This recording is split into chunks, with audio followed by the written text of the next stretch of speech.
সবসময় তো আমরা মিষ্টি কুমড়া ভাজি এবং রান্না খেয়ে থাকি, কিন্তু মিষ্টি কুমড়া দিয়ে সুন্দর একটা মজাদার একটা ভর্তা রেসিপি হয়, সেটা আমরা অনেকে করি না।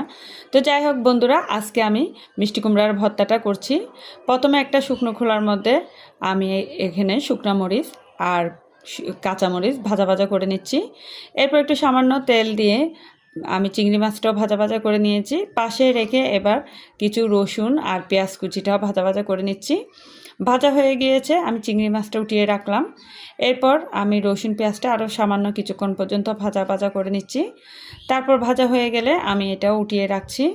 তারপর আর একটু সামান্য ফ্রাই প্যানে তেল দিয়ে আমি যে মিষ্টি কুমড়াটা মাখিয়ে রেখেছিলাম, মিষ্টি কুমড়াটাও ভাজা ভাজা করে নিব।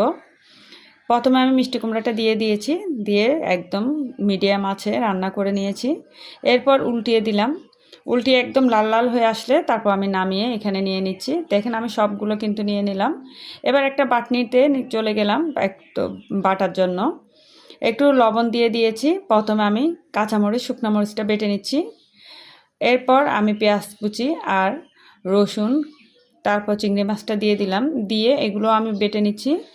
এরপর মিষ্টি কুমড়াটা দিয়ে একদম ভালোভাবে মাখিয়ে উঠিয়ে নিচ্ছি। এটা খেতে খুবই মজা, গরম ভাতের সাথে এত মজা লাগে বলার মতো না। মাছ মাংস কোনো কিছু খেতে ইচ্ছে করে না এরকম ভর্তা থাকলে। দেখেন গাইস।